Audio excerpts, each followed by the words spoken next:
New York City. A hotel room. One hell of a night. Seriously, I couldn't believe it. I'd only been in this goddamn new reality for 2 days, and I'd already slept with a stranger? It felt completely surreal. Then again, everything that had happened to me in the last 48 hours was pretty damn dramatic. Truth is, I'm not from this world.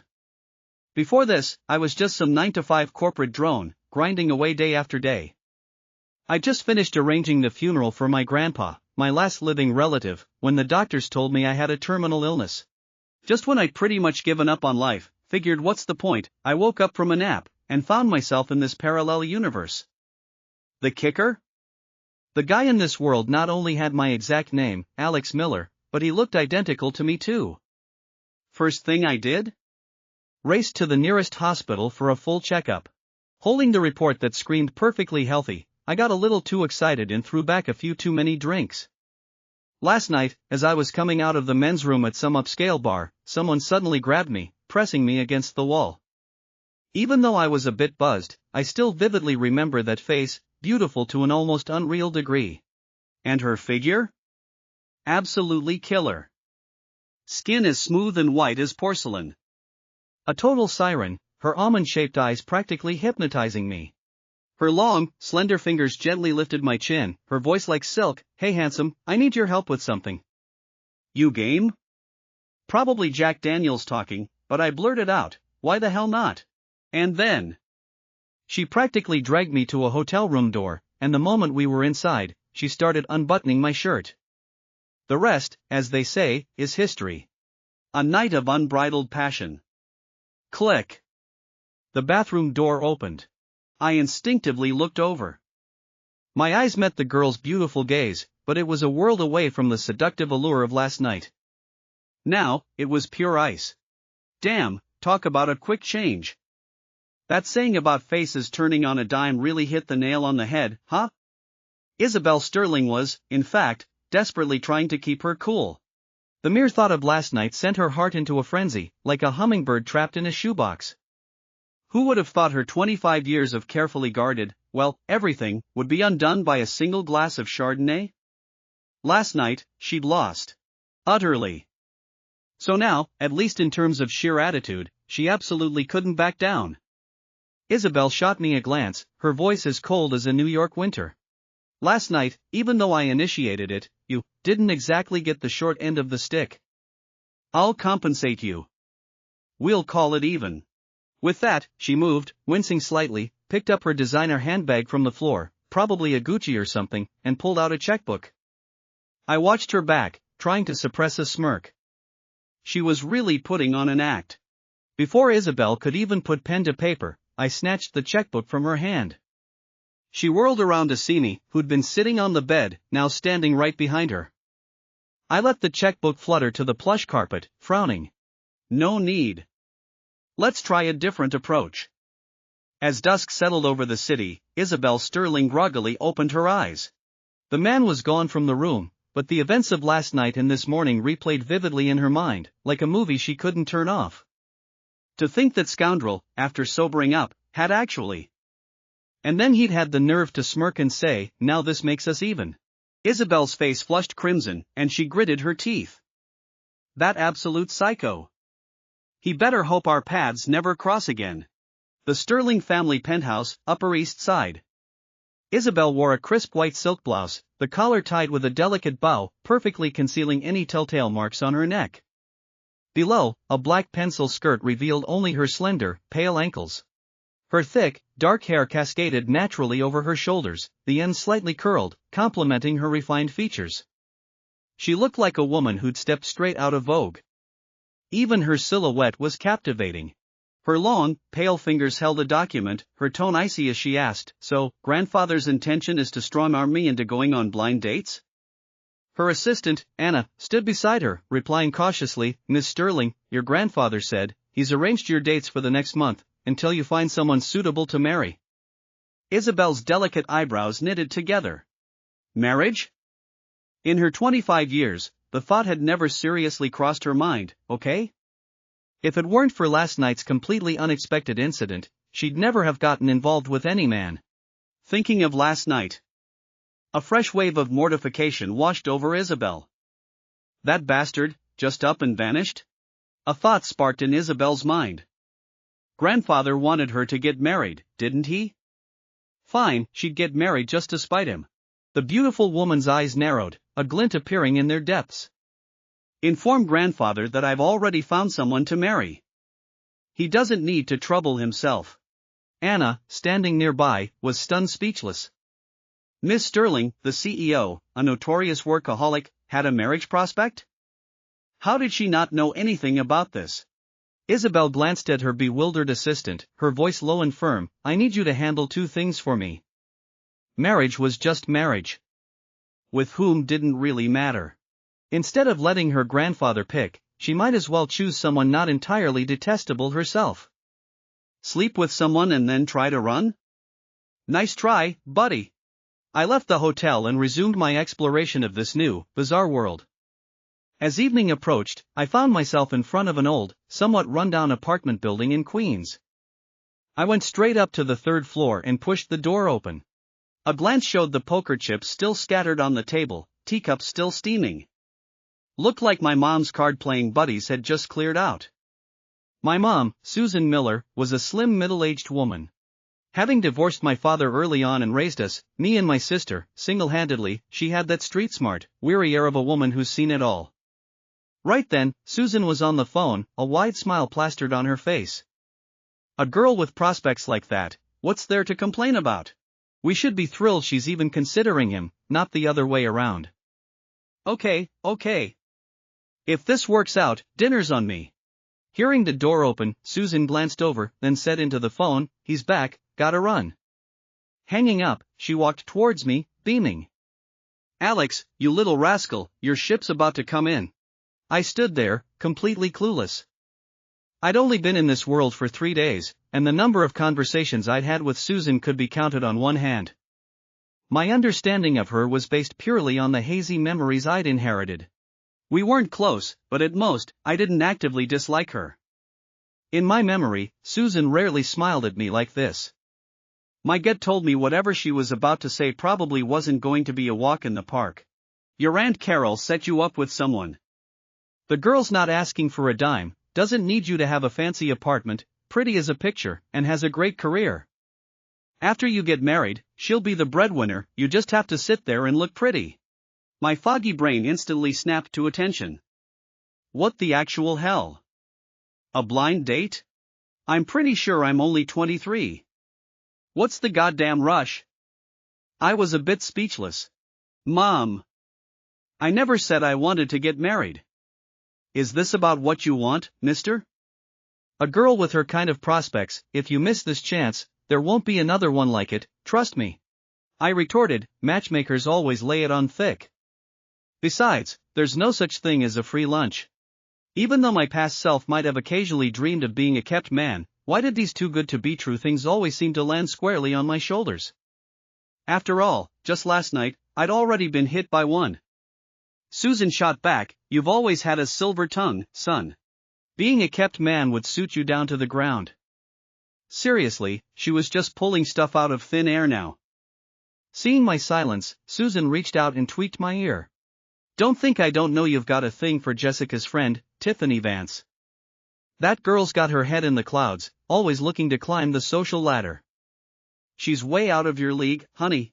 Now someone's practically gift-wrapped for you. If you don't grab this chance with both hands, don't come crying to me when you end up old and alone. Another memory fragment surfaced. Right, Susan also had a daughter, Jessica Miller, 2 years younger than me. In my memories, this younger sister had never particularly liked me, her older brother. She'd moved out as soon as she legally could. When Susan divorced my old man, Mark Miller, Jessica had actually wanted me to go with Mark, but Mark hadn't wanted a bar of me. In the end, Susan gritted her teeth and raised 2 kids on her own. As for Tiffany Vance, she was Jessica's college friend. A year ago, Tiffany got signed by a modeling agency because of her looks. Originally, Tiffany had shown some lukewarm interest in my previous self. After all, the original Alex had been pretty generous with his cash when it came to her. But after getting signed, probably thinking she was on the fast track to stardom, she started looking down her nose at me. Her hot and cold attitude had really messed with that Alex for a good while. Jessica had often mocked me, saying I was a toad trying to eat swan meat, or the American equivalent, like a chihuahua trying to date a supermodel, basically saying I wasn't good enough for Tiffany. That's why the original Alex had been somewhat insecure and quiet. But that was all ancient history. The current Alex wasn't about to make those kinds of rookie mistakes. Thursday, 9:30 a.m., the Daily Grind Cafe. You better be there. Once you're married, Jessica can finally move back in and save some rent. Susan finished and turned towards the tiny kitchen. I smirked and went to my room to shower and change. As I was taking my dirty clothes to the laundry basket, a small piece of paper suddenly fell from my pocket. I bent down and looked. Wasn't this the check that woman had been about to write this morning? Scribbled 200. It looked unfinished. My eyes fixed on the string of zeros. I instinctively counted tens, hundreds, thousands, 10,000s, 100,000s. $200,000? My scalp tingled. This world was even crazier than I initially thought. After tossing my clothes in the washer, I lay on my bed checking my bank balance. It was barely into four figures. Pretty damn pathetic. The original Alex wasn't actually a total loafer. He'd always wanted to become a famous songwriter and composer, probably because Tiffany Vance wanted to make it big in the entertainment industry, and he figured that was his way in. He'd written a few songs before, but they hadn't gained much traction, so the pay wasn't exactly stellar. Most of the money he earned, after giving some to Susan for groceries and bills, went towards buying cosmetics and clothes for Tiffany. I couldn't help but sigh, simping to this extent, truly next level. The urgent task now was to make some serious cash and get the hell out of this cramped apartment. Firstly, so Jessica would have her own space if she moved back. Secondly, I didn't want to be ambushed with blind dates by my mom every other week. Keeping some distance was definitely for the best. But this time, I wasn't going to be some anonymous corporate drone. I browsed through some of this world's popular songs. They were a bit different from my old world's top 40. I listened to a couple randomly, and it made me frown. What was this auto-tuned garbage? Just then, someone listed in my contacts as Marcus Thorne texted me, "Alex, you said you'd send that track over a month ago. What's the hold-up?" I jolted, then remembered. This guy was an A&R manager at Royal Records. The original Alex had sold all his previous song lyrics and demos to him. The last one sold for a measly $4,000. An idea sparked. I had a plan. I replied, "It's done, Mr. Thorne. When are you free to meet and discuss it?" Marcus Thorne, Thursday morning. Meet me at the Daily Grind Cafe across from our office. Me, sounds good. After thinking for a moment, something felt off. Thursday, the Daily Grind Cafe? Damn it to hell, wasn't that the exact place my mom had set up for my blind date? Oh well, might as well kill two birds with one stone and have a word with that blind date girl while I'm there. Thursday morning. Susan dragged me out of bed at the crack of dawn, hurrying me to wash up, shave. She'd even gone out and bought me a new shirt and pants yesterday. Also, I could make a perfect first impression on my blind date. Son, you better be on your best behavior later. Let me tell you, when looking for a wife, you don't need some supermodel. Everything has to be practical. Practical, my ass. Mom, that's not what you were singing a few days ago. Susan frowned. Oh, don't split hairs. Bottom line, you have to seize this opportunity for me. Don't screw this up. When I arrived at the Daily Grind Cafe, it was precisely 9:22 a.m. As I reached the entrance, I immediately spotted a woman sitting not far from the window. She wore the simplest white silk blouse, a black pencil skirt, paired with a matching short tailored blazer, exuding a mature, effortlessly chic aura. Her long legs, clad in dark stockings, were elegantly crossed, tilted slightly to one side. She was looking out the window while talking animatedly on her phone. Her thick, dark hair cascaded to her waist, the ends slightly curled, her entire being radiating an indescribable adult charm. A woman this stunning, surely she wasn't here for a blind date? I composed myself and started looking for table number 9. Pacing back and forth. I soon realized something was very, very wrong. I froze on the spot, confirming again. The table in front of me was indeed number 9. So, my blind date was this woman? Looking at her exquisitely beautiful profile, I felt a bit dazed. She looked alarmingly familiar. Before I could fully process it, the woman on the phone ended her call, turned, and looked directly at me. Holy crap! Wasn't this the woman from a few days ago? No wonder her silhouette had felt so uncannily familiar. Compared to my slack-jawed shock, Isabel Sterling appeared much calmer. The woman's beautiful eyes swept towards me, her tone commanding and concise, "Sit." I forced a laugh. Well, this is quite the coincidence. I secretly thought, she must be at the wrong table, right? There was no way she was deliberately sitting here, waiting for her blind date, me. Isabel raised an eyebrow slightly, correcting me coolly, "Not a coincidence. I've been waiting for you for a while." My fleeting hope shattered like cheap glass. My eyes widened involuntarily. What in God's name are you waiting for me for? That night, she was clearly in a desperate situation, and I momentarily succumbed to temptation. Just consider it a good deed, a one-off. Why was she tracking me down now, looking like the damn Terminator? The woman's beautiful brows furrowed slightly, her tone cold yet somehow imperious. Blind date. Marriage. Ahem. I was so shocked I nearly choked on my own spit. Isabel stated calmly, as if discussing the weather, "I've done my research. You're not married, no girlfriend. Marrying me is suitable." You marry me? We barely know each other. Are you out of your freaking mind? The woman's beautiful eyes turned a shade colder. Who's kidding you? Regarding what happened a few days ago, do I need to refresh your memory? I stared at the woman opposite me in utter disbelief. Wasn't that consensual? You made the first move, remember? Even though the woman opposite me was undeniably gorgeous, and we had, in fact, done the deed. But we couldn't just casually waltz into a marriage like this, could we? This wasn't Vegas. Isabel noticed my blatant reluctance, her beautiful eyes narrowing dangerously. What, are you trying to shirk responsibility now? I was completely speechless. What could I even say to that? Indeed, acting on impulse was a terrible idea. I'd previously, foolishly, thought that encounter was some kind of transmigrator's perk. Who knew I'd get snagged like this, like a fish on a line? I chuckled dryly. If you've investigated me, you must know my family's financial situation. I don't have any money to offer you. That night was consensual for both of us. Don't try to pull a fast one on me. Isabel's eyes narrowed unhappily, her chest heaving with indignation. Did she look like she was short on cash in my eyes? Honestly. If it wasn't to deal with her overbearing grandfather, she wouldn't even bother wasting her breath bickering with me here. Isabel visibly suppressed her emotions and explained, "Allow me to introduce myself properly. I'm a senior executive at a major corporation. My annual salary is, well into the high 6 figures. After we marry, my salary, I'll give you half each month. I'll cover all household expenses.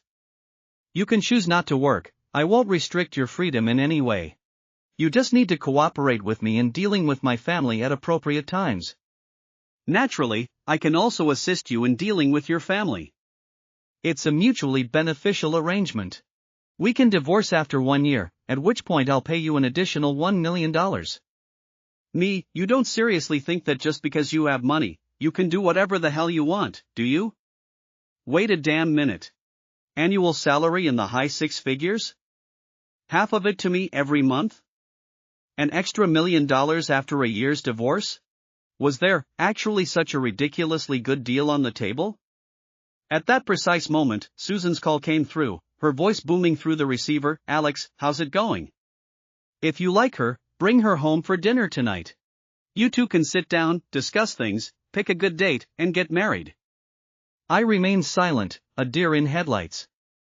Susan blithely added, "It's okay if it doesn't work out, though. Your Aunt Carol has a whole Rolodex of other suitable girls. We'll just have her arrange more for you. Until you find someone you actually like." Susan's voice was loud enough for someone in the next county to hear. I instinctively glanced at the woman opposite me. Isabel frowned slightly, a flicker of understanding in her eyes. Looks like he's in a similar predicament, she thought. That should make things smoother. Mom, I have something I need to take care of, I'll call you back. I hung up. Isabel immediately pushed a contract towards me. Take a look. If there are no objections, sign it, and we'll go to City Hall and register our marriage. I stared at the woman in shock. Who the hell said I wanted to go to City Hall and marry you? What, or would you prefer I personally have a little chat with your mother, explain how you took advantage of my vulnerability, and then callously abandoned me? If Susan found out I'd already had relations with this woman, she'd probably gift wrap me and ship me over to Isabel's doorstep with a bow on top. Knowing Susan's personality, if I didn't get married, she really, truly wouldn't stop setting me up on these excruciating blind dates.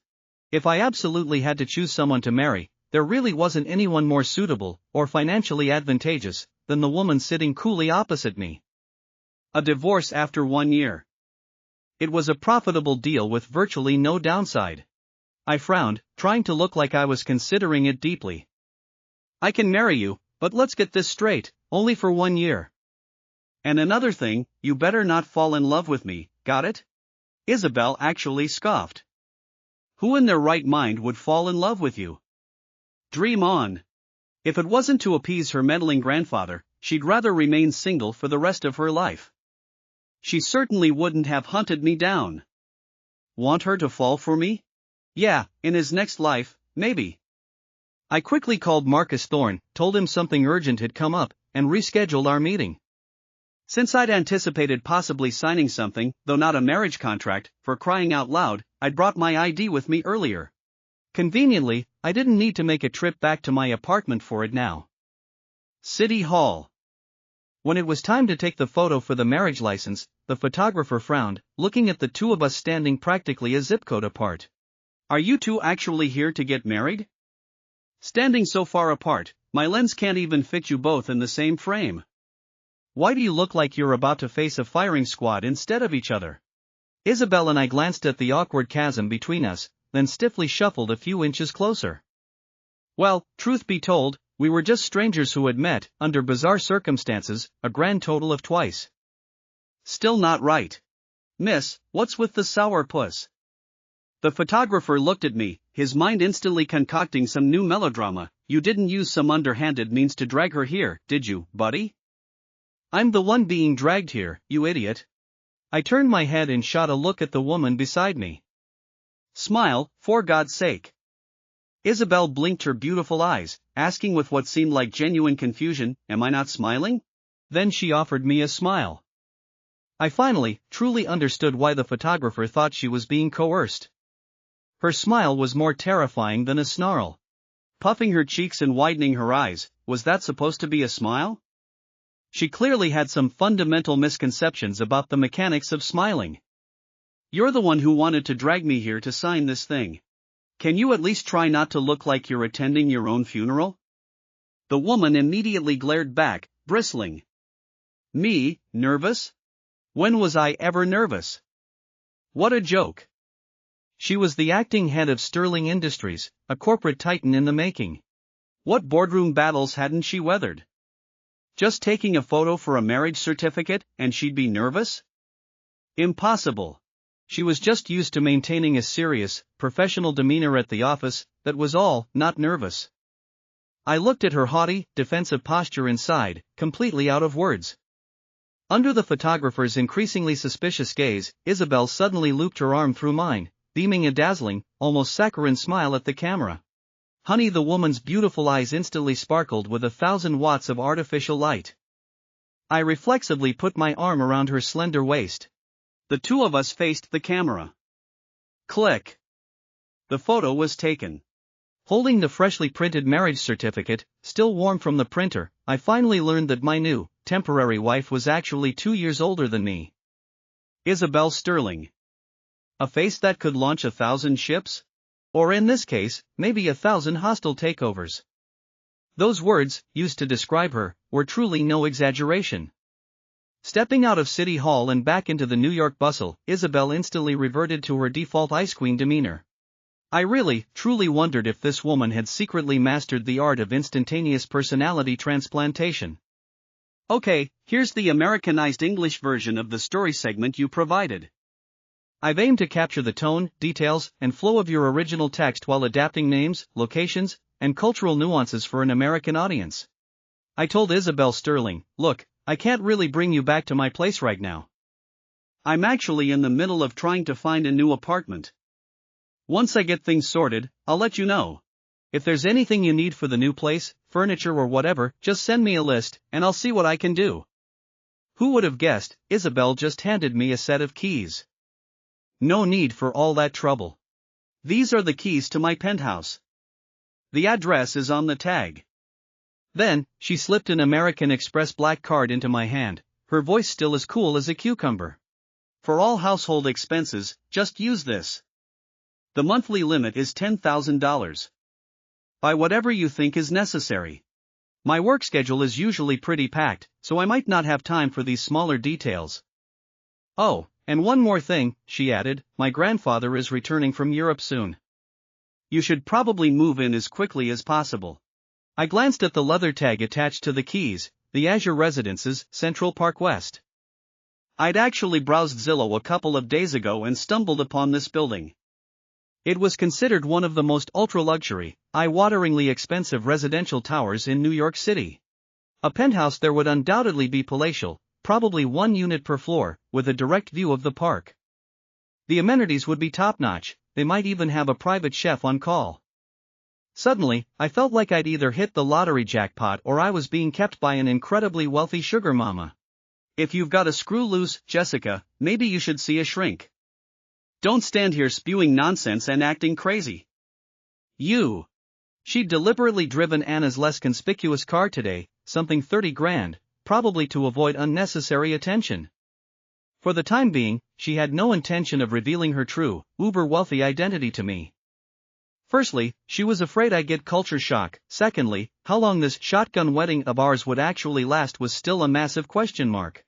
The moment I stepped into my apartment, the aroma of delicious food hit me.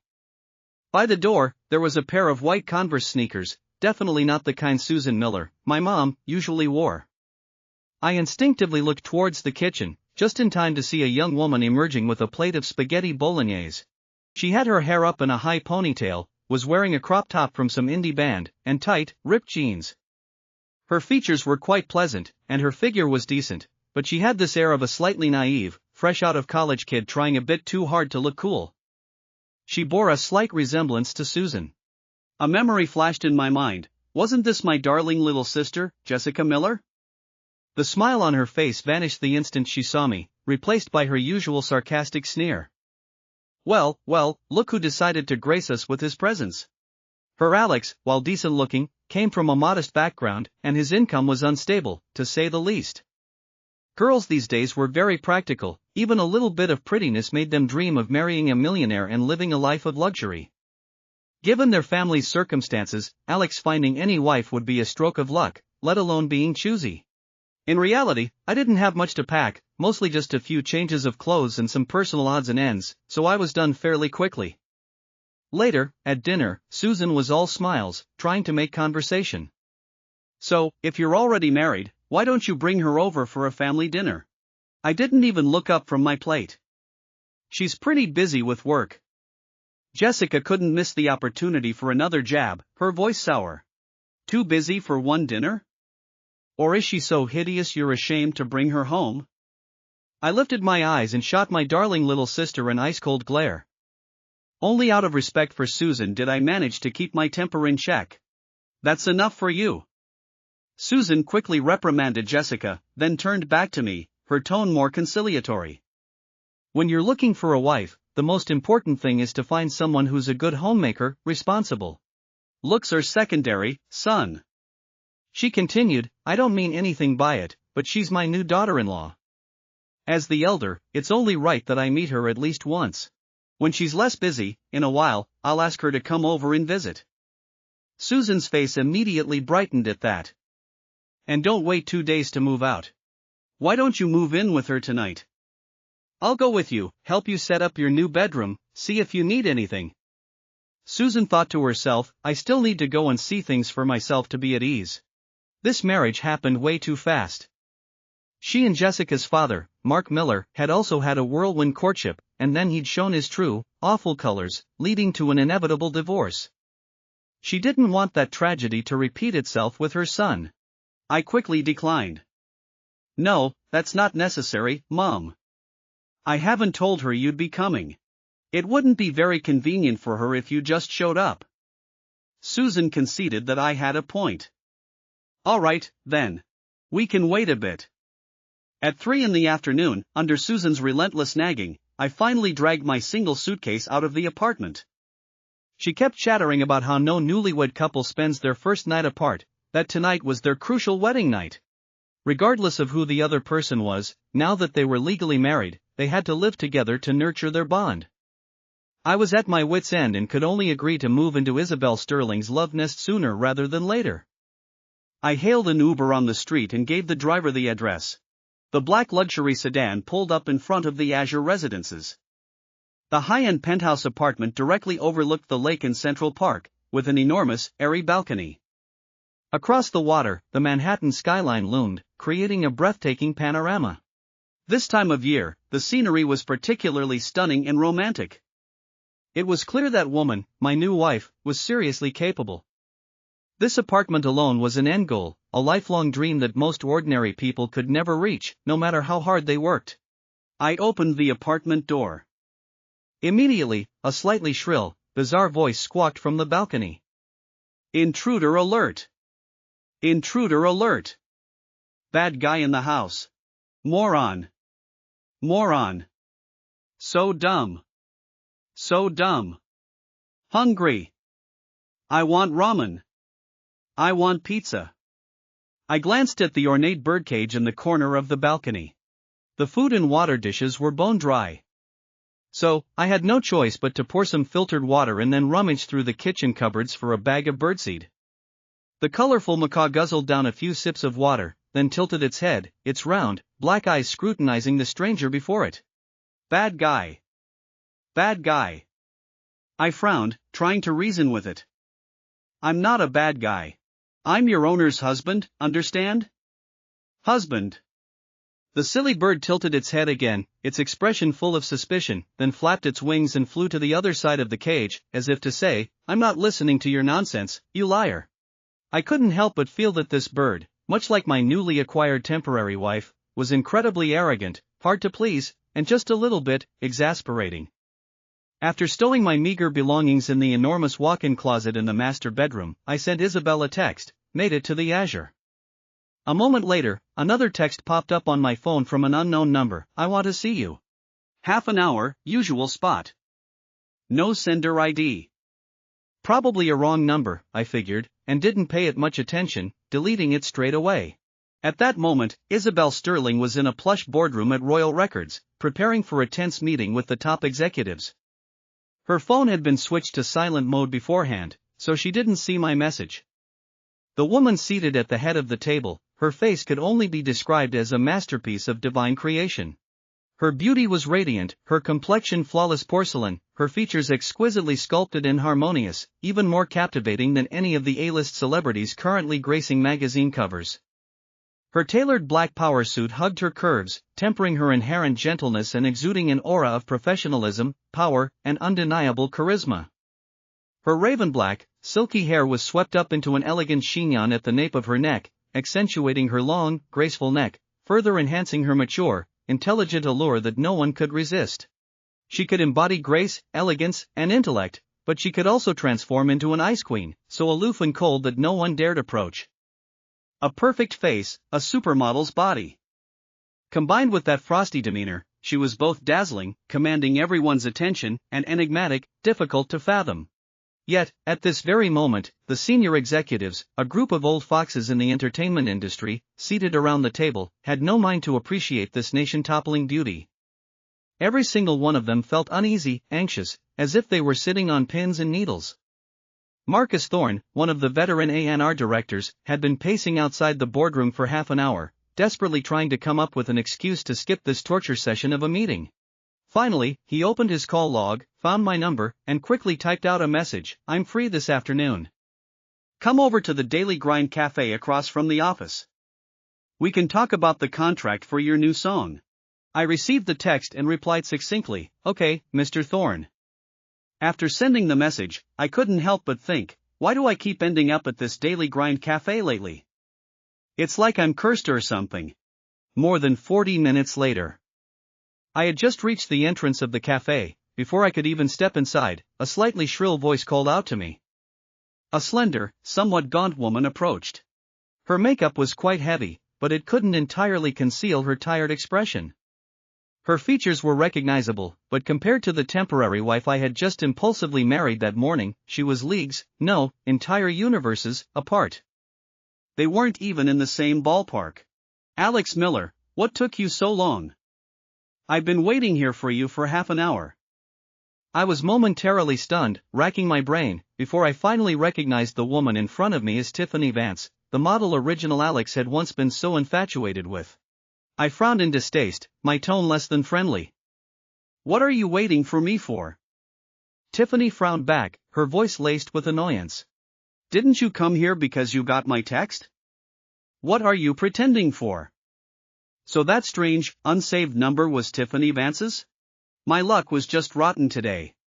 Tiffany continued her interrogation, her voice sounding like she wanted to skin me alive. "Jessica told me you got married. Is it true?" I scowled. That sister of mine really had a big mouth, couldn't keep a secret to save her life. Spilling the beans to everyone and their dog. "Is that any of your business?" I retorted, my voice flat. "How could you do this? You obviously like me. How could you marry someone else?" Tiffany shrieked, as if I'd just committed a heinous crime. I rolled my eyes. "Who made a rule saying I have to like you forever? Who do you think you are, Beyoncé?"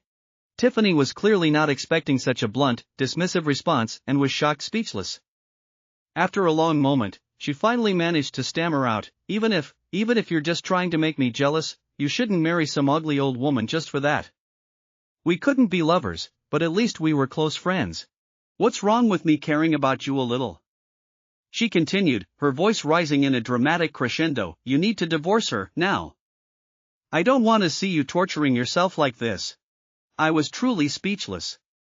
It seemed like every kind of nutjob was out on the streets these days. All I did was get married. How did that turn into torturing myself? Back when original Alex was fawning all over her, showering her with expensive gifts, she'd played hard to get, barely giving him the time of day. Now, the moment I sign a marriage certificate, she's urging me to get a divorce? Her imagination was truly something else. Please, do me a favor and take your noble and entirely self-righteous concern elsewhere. I don't need it, and frankly, I'm not interested. I turned to leave, but once again, she blocked my path. Tiffany Vance suddenly grabbed my wrist. "No. If you don't explain everything clearly today, I'm not letting you go anywhere." I looked at the unreasonably stubborn woman in front of me, completely exasperated. Seriously, was she dense? Did she not understand plain English? Across the street, inside the Royal Records building. In the second-floor conference room, right by a massive floor-to-ceiling window that looked directly out onto the cafe opposite. Isabel Sterling tilted her head slightly, taking in the entire scene unfolding across the street. The man being accosted by a young woman, wasn't that her temporary husband, the one she'd just legally married that morning? And who was the woman clinging to him, making a scene? Behaving so intimately, so ambiguously, in broad daylight, their relationship was clearly far from ordinary. Had he already forgotten he was a married man? She had said she wouldn't interfere with his personal freedom, but wasn't he being a little too casual, a little too reckless? Isabel felt a strange flicker of annoyance, of irritation. This shotgun wedding husband of hers was proving to be just as unreliable as she'd initially suspected. Oh, well. It was, after all, just a marriage contract on paper. There was no need for her to get worked up over such trivial matters. Isabel Sterling tried to push aside these distracting thoughts and refocused on reviewing Royal Records' financial report from the previous quarter. The label's performance, frankly, had not met her expectations. In fact, it was rather disappointing. The woman's long, delicate fingers tapped a steady rhythm on the polished wooden tabletop. Then, her beautiful face suddenly darkened. Thud! She slammed the thick report binder down on the table, making everyone in the room jump. Her voice, as cold as ice, cut through the silence, devoid of any emotion. Deduct the entire previous quarter's bonuses for all managers involved in underperforming projects. If there's no improvement next quarter, then deduct the entire year's bonuses as well. I have always valued true competence, and I have no qualms about eliminating A players. I trust everyone here will strive to do better and not disappoint me further. Everyone in the conference room instantly drew a sharp breath. The tension in the air was so thick you could cut it with a knife. The Sterling Corporation's empire extended far beyond royal records, encompassing a multitude of subsidiaries in various sectors, including high-end gastronomy, luxury hotel chains, and exclusive travel resorts. Over the past 2 years, under Isabel Sterling's astute and decisive leadership, all of Sterling Corp's subsidiary companies had experienced remarkable growth, and employee benefits had increased significantly as a result. But along with that came a performance and disciplinary system that was incredibly strict and transparent. According to Royal Record's past practices, even if quarterly performance fell short of set targets, at most, that quarter's bonus would be partially reduced. It had never been entirely forfeited like this. If targets were missed for 2 consecutive quarters, the year-end bonus would, at most, be cut by 50%, not completely vanish into thin air. Anna, Isabel's trusted executive assistant, seated to her left, vaguely sensed that her boss's mood today was not just bad, but somewhat off. She instinctively glanced towards the window Isabel had just been looking out of.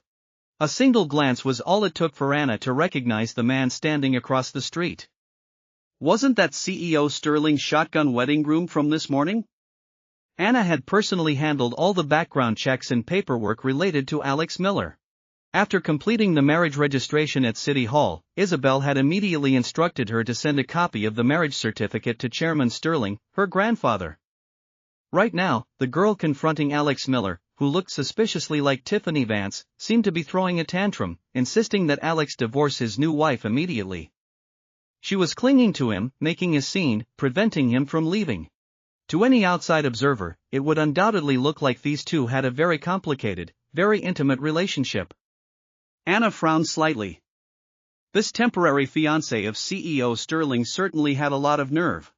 To be so brazenly involved with another woman, right under his new wife's nose.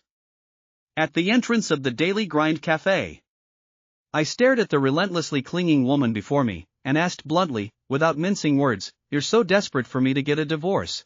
Are you just waiting in the wings to take her place, to marry me yourself?" This question immediately stumped Tiffany Vance. She stammered, fumbling for words, we're just close friends. How could I possibly marry you?" She wasn't a complete idiot. Alex Miller's family was dirt poor. Marrying him would be like willingly signing up for a lifetime of hardship, wouldn't it? If you don't want to marry me, then why the hell do you care whether I get a divorce or not? I wasn't surprised by her answer in the slightest. Women like Tiffany Vance were classic players, experts at stringing multiple guys along. Her previous flirtation with original Alex was probably just because she saw some value in him, someone she could leech off for a bit of spending money. I warned her sharply, "I'm a married man now. Please keep your distance, if you don't want to get yourself into trouble." Tiffany Vance stared at my retreating back and yelled, her voice filled with bitterness and resentment, "Alex Miller, you obviously don't love her. How can you torture yourself like this, living such an unhappy life?" In her eyes, I was undoubtedly marrying for money, settling for some ugly old woman just to suffer in misery. I shot back one last remark, enough to make her think twice, "Getting involved with a married man, you're the one torturing yourself." That final comment finally did the trick and sent Tiffany Vance scurrying away. I instantly felt a wave of relief, as if a heavy weight had been lifted from my shoulders.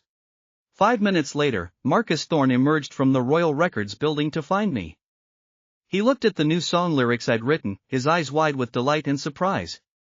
Previously, original Alex, had a penchant for overly dramatic, angsty teen-style writing, lyrics that were often pointlessly melancholic. Now, however, the lyrics were noticeably more upbeat, cheerful, and sweet. Marcus Thorne chuckled, a knowing glint in his eyes. Well, kid. You're looking pretty chipper these days. Don't tell me you're in love? Ha! I let out a forced laugh, trying to play it cool. No, not at all. I'd just gotten married on a whim, that was all. But this wasn't something I intended to share with anyone I wasn't particularly close to. Marcus Thorne just smiled, not pressing the issue. So, how much are you asking for this song? $20,000. What? Marcus Thorne nearly jumped out of his skin. He frowned, clearly displeased. You've got some nerve, kid, demanding a price like that. Your last song only sold for $4,000. That was then, this is now. If I'm asking for $20,000, then obviously, it's worth $20,000. Marcus Thorne was still frowning. But you can't just jack up the price full like that, out of nowhere. Why call it out of nowhere? This song, you could get any brand new artist to sing it, and I guarantee it'll be a hit. I had initially considered asking for even more, but then I remembered I was still a nobody in this industry, and my previous songs hadn't exactly set the charts on fire. If I asked for too much, he'd probably refuse. Marcus Thorne had to admit that this track, both in terms of lyrics and melody, wasn't bad at all. If they found a suitable singer to record it and invested a bit in promotion, it would probably do quite well. But whether it could become a major hit was still an unknown. He was just hoping this song could help him secure his bonus for the next quarter. However, the price Alex Miller was quoting was still too high for a newcomer.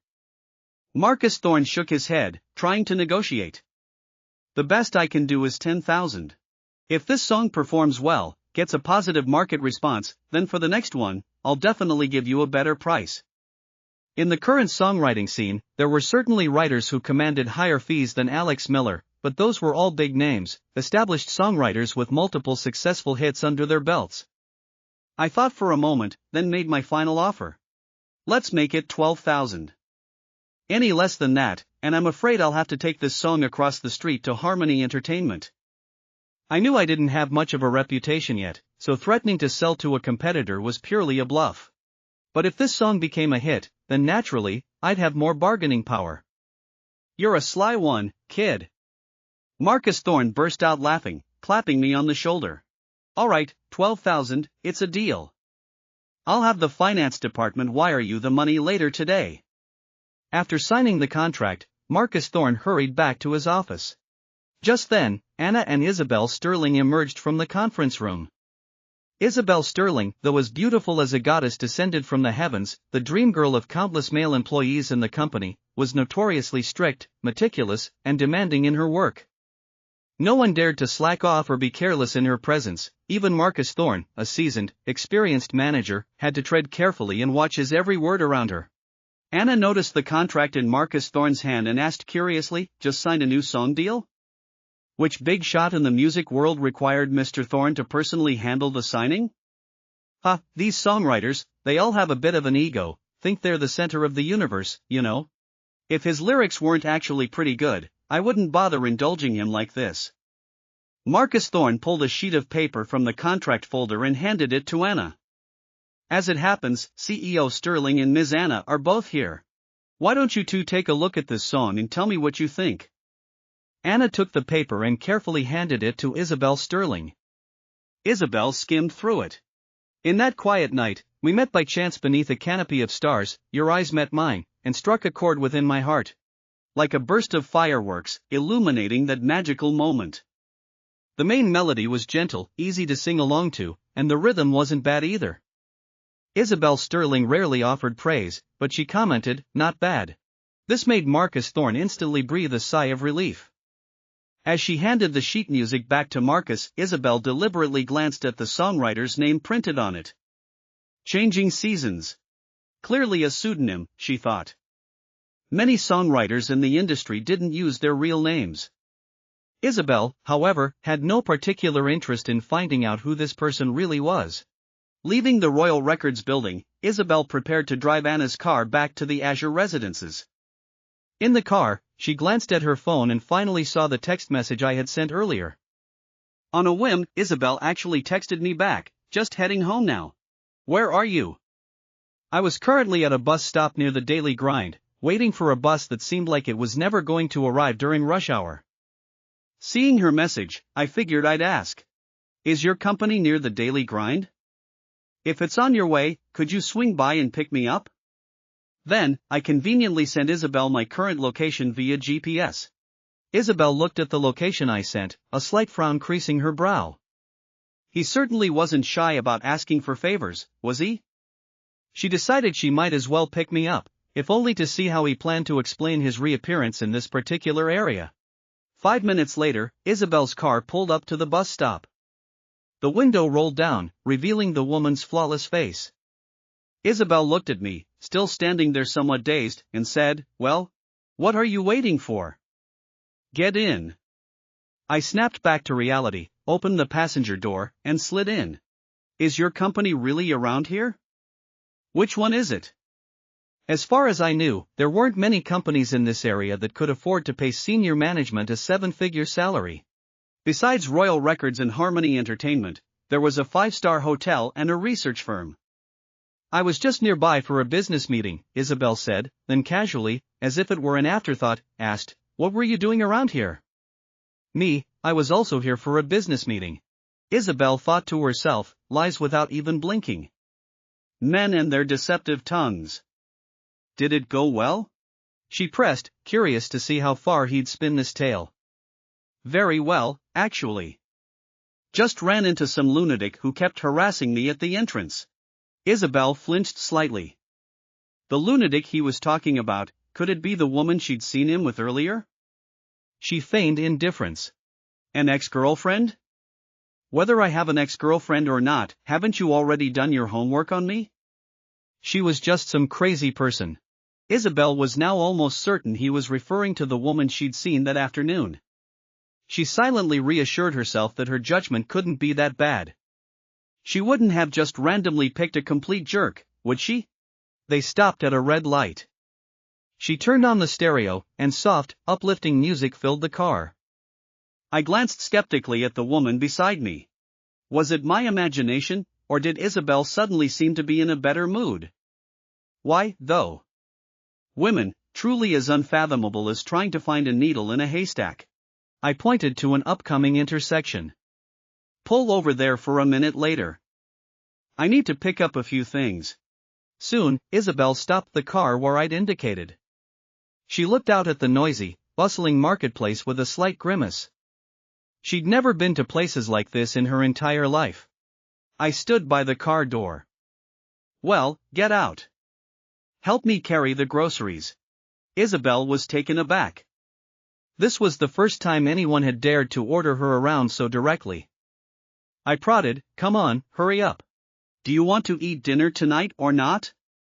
Isabel hesitated for a few seconds, then pushed open her car door and trailed after me like a meek little wife. Truthfully, it wasn't that I couldn't carry a few bags of groceries myself. It was more about the fact that I was supposed to live with this woman for a year.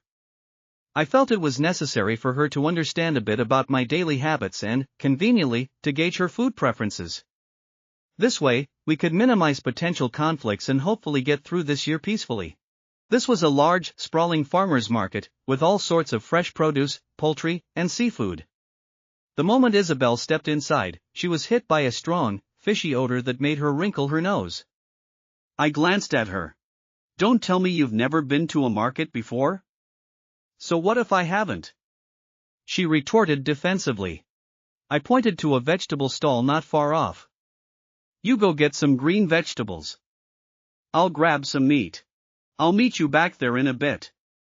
Before Isabel could say anything, I had already disappeared into the crowd. She had no choice but to stiffly walk towards the vegetable stall. A sea of green. What on earth was she supposed to buy? She felt a little lost. The stall owner was a middle-aged woman. When she saw Isabel, a flicker of surprise crossed her eyes, quickly followed by a cunning glint.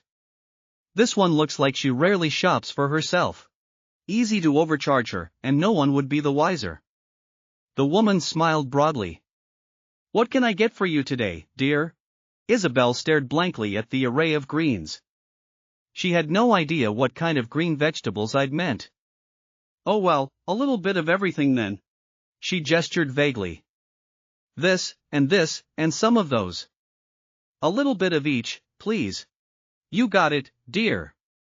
The owner chuckled, bagging up the items for her, weighing each one, and then, while announcing the price to Isabel, scribbled it down in her little notepad. After all the vegetables were bagged, the owner pulled out a calculator. Spinach, $3.60. Green beans, $3.90. Napa cabbage, $2.80. Isabel did a quick mental calculation. The total is $51.20.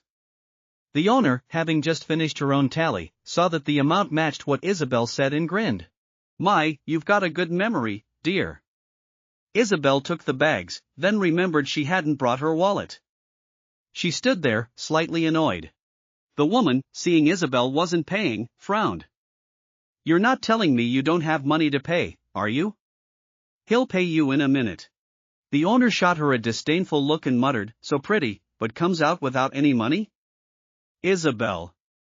Just then, I returned with the meat and saw the bags in Isabel's hands. How much is it? The owner grinned.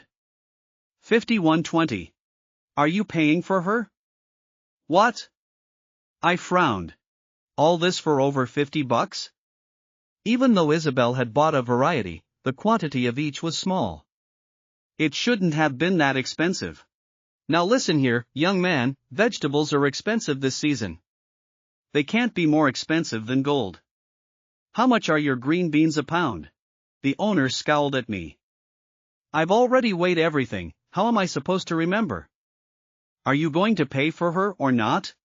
Isabel interjected, she just said the green beans were $3.90 a pound.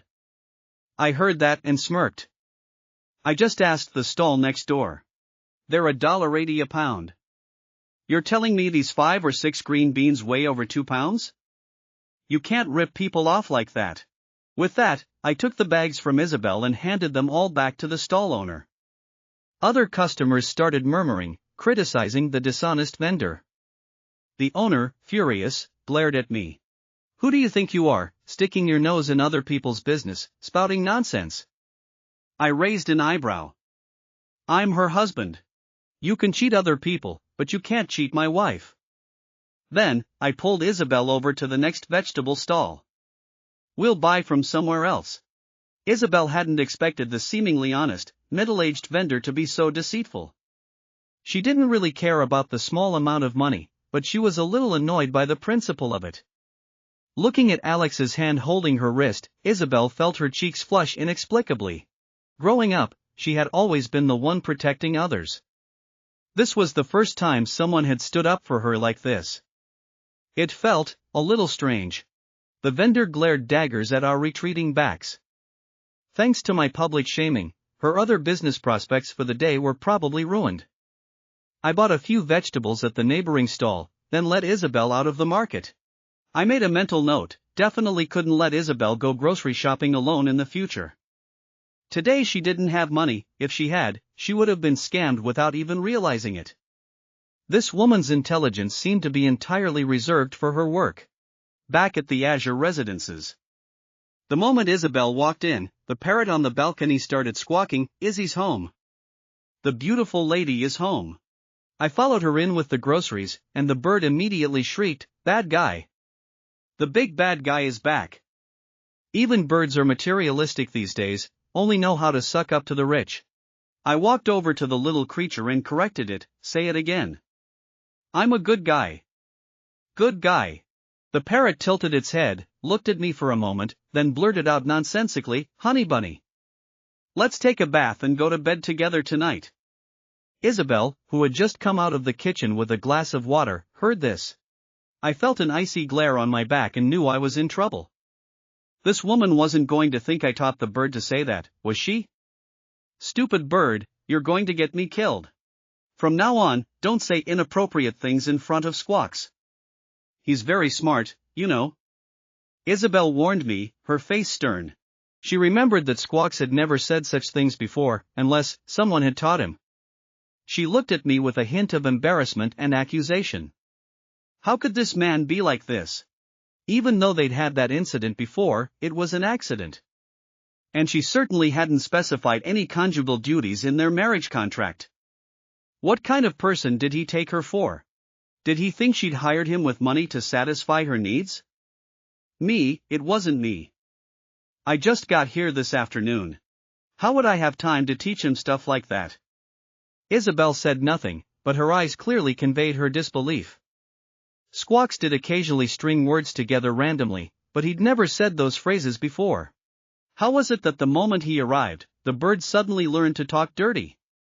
I instantly felt like even if I jumped into the Hudson River, I couldn't wash myself clean of this accusation. An awkward silence descended.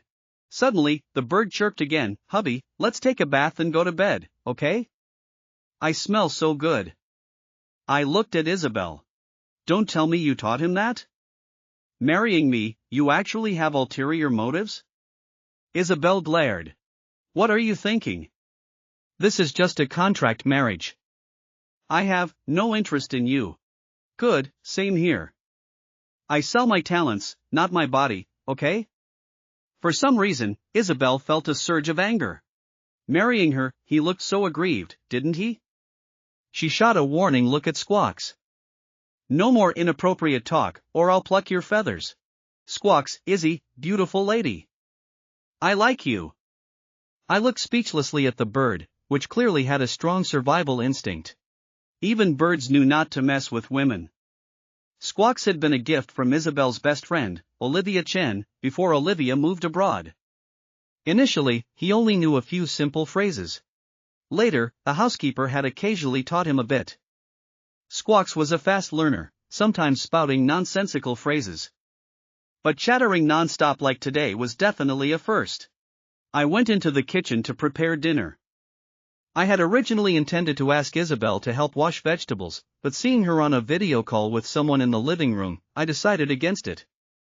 The person Isabel was video chatting with was none other than her best friend, Olivia. The woman on the other end of the screen was also a stunning beauty, looking like she'd just finished a workout. Her skin was rosy, she was wearing athletic gear, and her forehead was still glistening with a light sheen of sweat. Olivia's face was full of T-Mobile-worthy gossip. I heard from Grandpa Sterling that you got married? Is it for real, or are you pulling my leg? Isabel, do you think if I faked a marriage, I could fool Grandpa? So, you really just randomly grabbed someone off the street and registered a marriage? Who's the lucky guy who managed to snag our ice queen Isabel?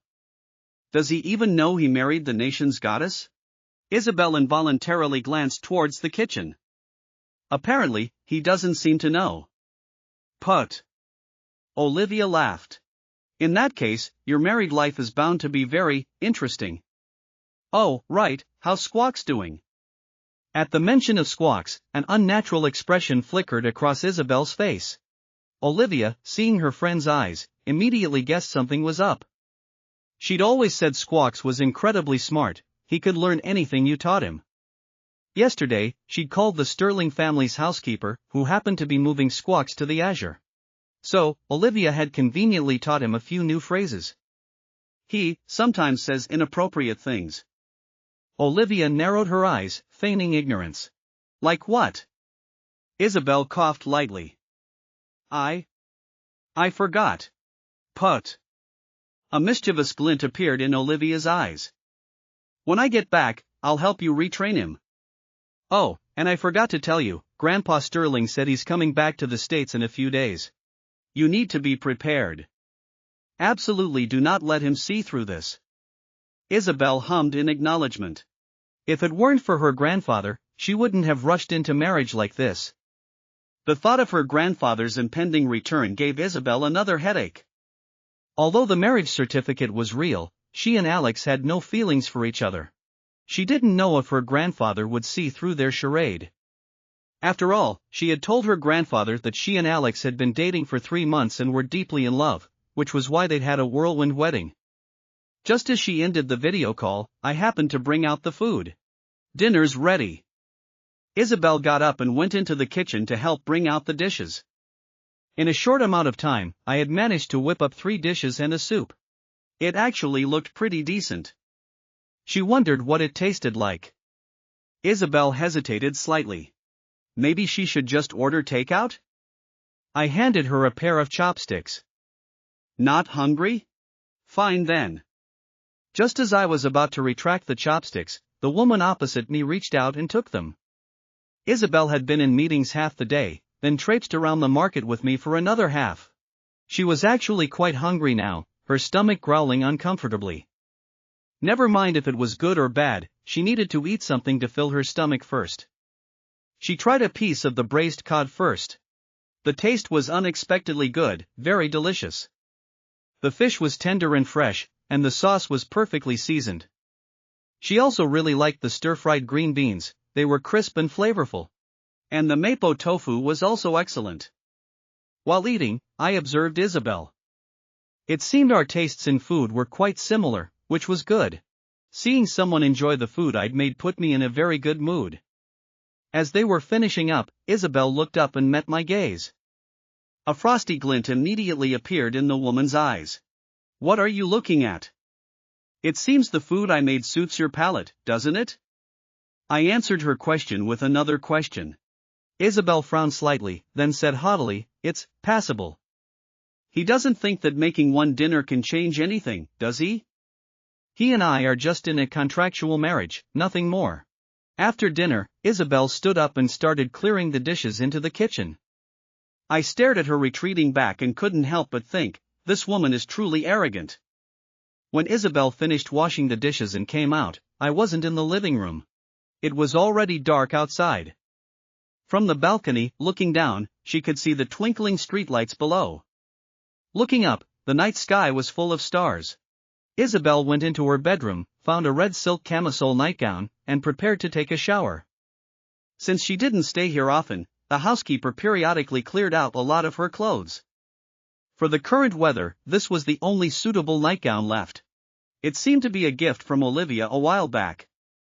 Isabel had never worn it before, but tonight, she had no other choice. After showering, she spent some time in her room dealing with some work. At 9:40, she carried her laptop out to the living room. She still preferred to curl up on the sofa, feeling the breeze from outside while working. It was very comfortable. A little after 10, I yawned and emerged from my room. I had been holed up in my room binge-watching TV shows. The shows in this world were quite different from those in my previous world, most of them were ridiculously melodramatic soap operas. Cheesy, yes, but strangely addictive. Walking through the living room, I noticed a strange glow emanating from a corner of the sofa. I instinctively stopped and looked over. And there, in the dim light, was Isabel's face, so pale, it was almost ghostly. Click. I casually flicked on the wall sconce. Our eyes met. In that instant, I saw Isabel Sterling, clad in a revealing V-neck silk camisole, curled up in a corner of the sofa. Her long, slender, pale legs were casually drawn up, and even her feet seemed to glow white in the dim light. Her figure was incredible. That V-neck camisole did absolutely nothing to conceal her ample assets. Furthermore, it appeared she wasn't wearing anything underneath. Her beauty. I'd experienced it quite intimately before. I felt a sudden, inexplicable heat rise within me. My gaze lingered on that particular landscape, and for a moment, I forgot how to react. Isabel snapped back to reality, her small, fair face instantly flushing a deep crimson. She grabbed a throw pillow from beside her and clutched it to her chest. What are you looking at? I stammered awkwardly, I just needed to use the restroom. Isabel scowled, glaring at me unhappily. Who told you to turn on the light? I blinked a few times. Well, I didn't know you'd be dressed like that. Isabel, it's the middle of the night, and you're not sleeping, just wandering around. What are your intentions, creep? Princess, you're the one sitting in the living room in the dead of night dressed like that. Aren't you the one with questionable intentions? I added, it's not like I haven't seen it all before. What's the big deal? Relax, I'm not that desperate. That night, if you hadn't made the first move, I wouldn't have either. Before I could finish, Isabel, furious, snatched up the throw pillow and hurled it at me. Then, clutching her laptop, she scrambled up and bolted back to her bedroom. Isabel felt like she had truly invited a wolf into her home. All that talk about not being desperate, what a load of bull. She had clearly seen, he'd had a reaction.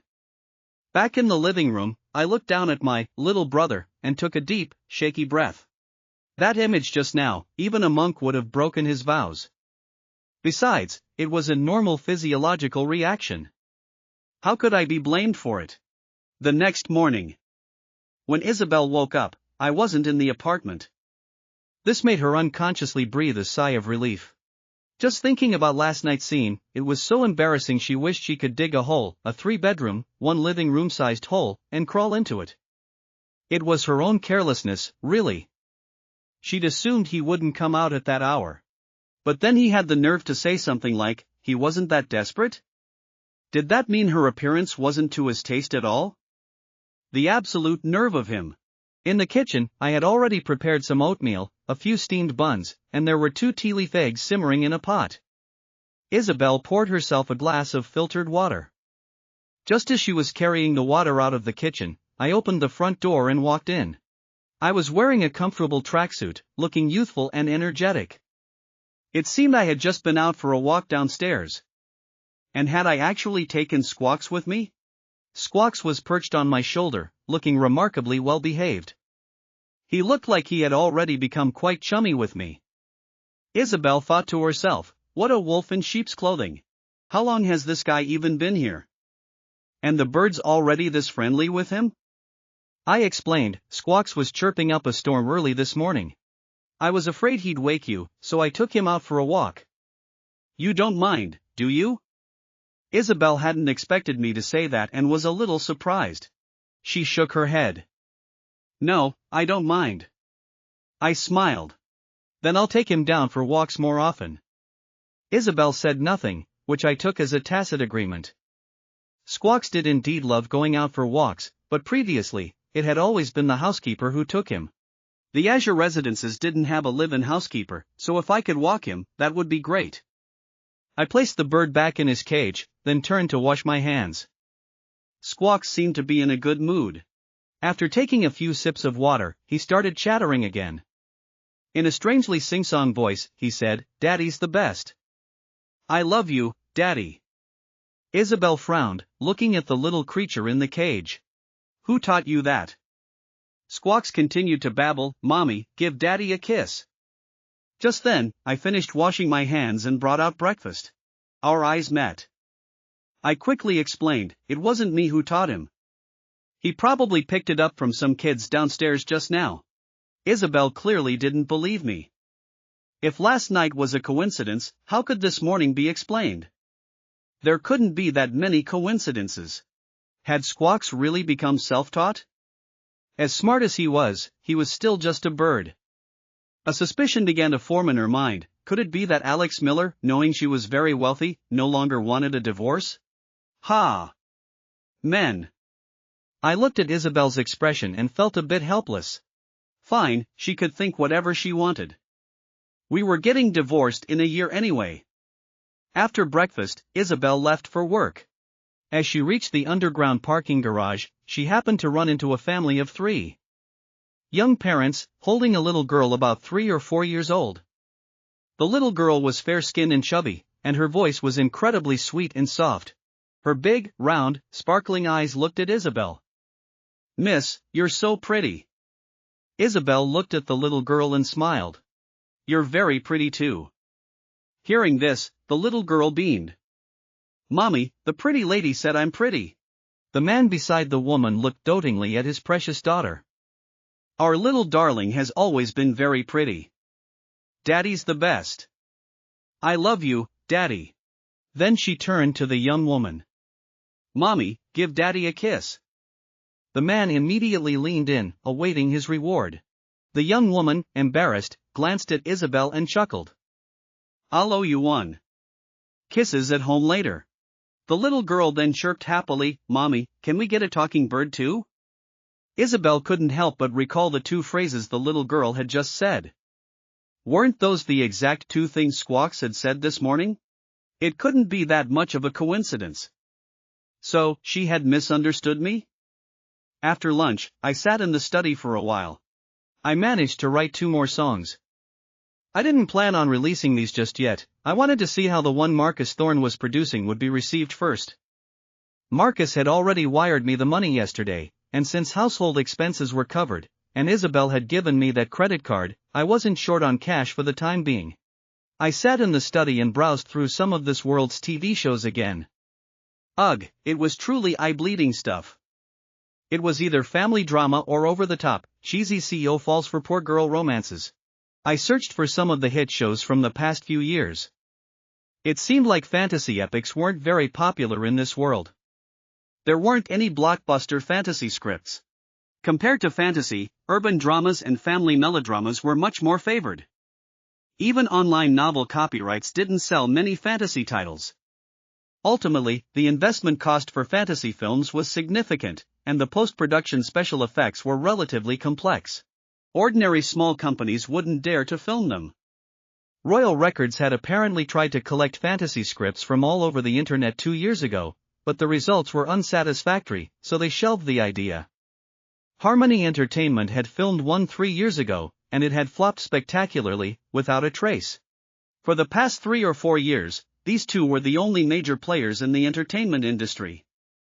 A few years before that, there were 2 other companies that could compete, but they had eventually been pushed off their pedestals.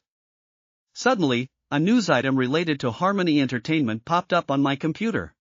I casually clicked on it and was greeted by a huge glamour shot of a woman. The woman in the photo had exquisite features, sharp eyes, and vibrant red lips, exuding an air of extreme arrogance. The headline read, Harmony Entertainment, in CEO Renee Harmon's eyes, only Royal Records can be her rival. I skimmed through the content. It was pretty standard stuff. However, some of the netizen comments below were incredibly entertaining. CEO Harmon is so beautiful, why bother training stars? If she starred in something herself, it would definitely be a hit. This woman has money, looks, everything. She's only missing me by her side. My stomach isn't good, I'm particularly suited for being a kept man. Instead of leeching off Harmony Entertainment, you might as well leech off the boss of Royal Records. That face, that figure, now that's top tier. I heard the boss behind Royal Records is some shriveled old geezer. Since when did he become a woman? Bro, you're not kidding me, are you? Post a pic, let's see. There were too many comments below, I couldn't be bothered to read further. As for being a kept man, I was already living that life. If I wanted to find a face more beautiful than my wife's, it probably wouldn't be easy. Even if it was the boss of Royal Records, she probably wasn't as beautiful as my new wife. I closed the webpage and then browsed some online forums. The user engagement on this world's forums was no less than on current popular novel websites. Many authors also wrote stories to earn fan donations, serializing long novels on high-traffic forums. Late last year, one author had even successfully signed a film adaptation copyright deal. This had greatly encouraged many authors who were writing for money on the forums. I thought for a moment, and an idea suddenly sparked. I used to watch a lot of this stuff, I had quite a few storylines rattling around in my head. It wasn't entirely impossible to give it a try. No sooner said than done. I sat there, engrossed, until 5 in the afternoon. The opening was finished. All it needed was a bit of polishing and revision. Meanwhile, in the city's largest landmark architectural building, Isabel Sterling, usually so focused and serious, now seemed a bit distracted. An hour ago, she had texted me, asking if I wanted to go out for dinner tonight. Consider it an apology for misunderstanding me this morning. Since her grandfather was returning soon, the relationship between her and me shouldn't be too strained. It was best to have some preliminary understanding of each other before the old man arrived. But I still hadn't replied to her. Isabel couldn't help but let her thoughts wander. Could he still be upset about her misunderstanding him this morning? Did he really need to be that petty? Alright, fine. Maybe she should just call him. Before Isabel could even dial my number, my text message came through. Sorry, my phone was charging in the bedroom. Just saw your message. Hot pot tonight? Isabel, okay. She was just about to ask where I wanted to go. Then I sent her a long string of messages. When you leave work, could you pick up some ingredients on your way? A hot pot, 2 soup base packets, 1 spicy numbing, one clear broth, sliced beef, sliced lamb, shrimp balls, assorted vegetables. Isabel frowned at the long list, then casually forwarded the message to Anna. She told her to arrange for someone to deliver these items to the Azure residences. Anna arranged for someone to buy the groceries and deliver them to the Azure, but the security guard wouldn't let a stranger in. I had no choice but to go downstairs myself to get them. Picking up the items wasn't smooth sailing either. Yesterday, when I first came, the security guard, seeing my unfamiliar face, had questioned me at the entrance for a long time.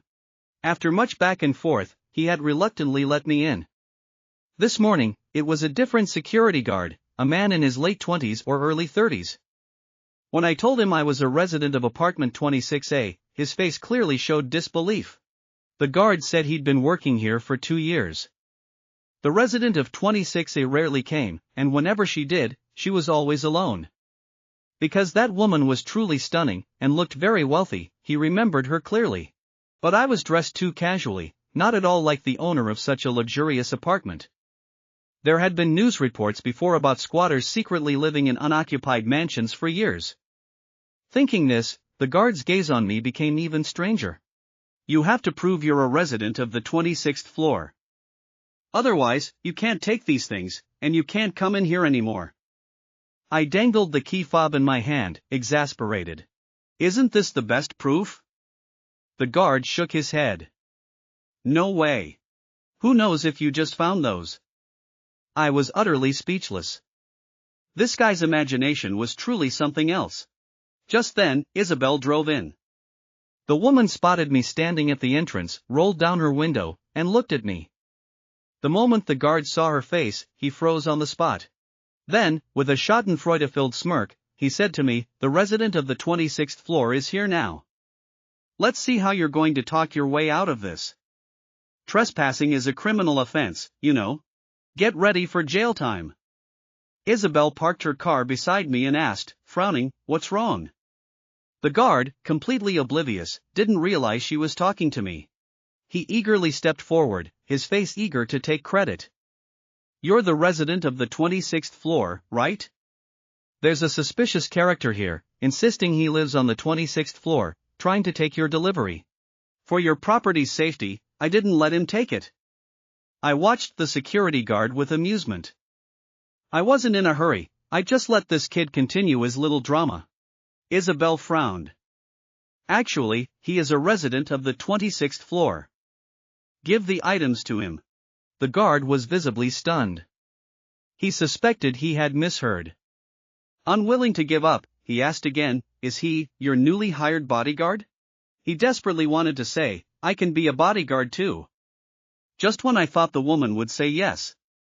Isabel's face darkened, and she said, authoritatively yet earnestly, "He's my husband, not some suspicious character.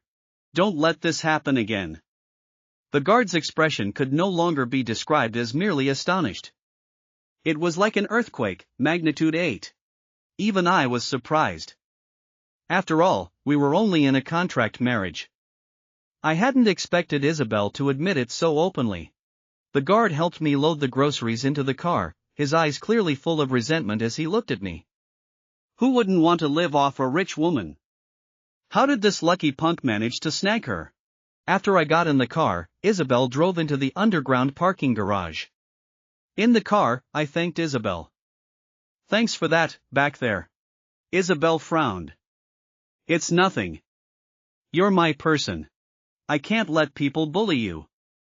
26th floor. As I opened the door and walked in, Squawks was in the living room, singing his little heart out. Bobbing his head smugly, in a quirky, sing-song voice, wishing on a star, a dream, soaring through the clouds. I flinched. Weren't those the lyrics I was humming to myself while composing at home earlier? This bird learned way too fast. Isabel thought the lyrics were quite nice and involuntarily glanced at me. Me, that. I taught him that. Isabel, the lyrics aren't bad. You could consider writing them down. Just humming randomly. I brushed it off and went into the kitchen. As we both walked past Squawks, the bird again blurted out something nonsensical. "Eat, bathe, sleep, want to sleep with you, want to sleep every day, wake up with you." My whole body went numb. Where did this stupid bird learn such suggestive lines? Could it be from watching those cheesy soap operas on TV this afternoon? Isabel shot me a look, her expression unreadable, but she probably shouldn't have praised me earlier. I'm telling you, I didn't teach him that. Would you believe me? Isabel turned away, her face flushed. I tilted my head and glared at the silly bird. Shut up, or I'll pluck your feathers. Squawks was completely oblivious to the danger, continuing to babble, "Honey bunny, a kiss, don't be shy, we're family now." Isabel was in the kitchen, washing vegetables.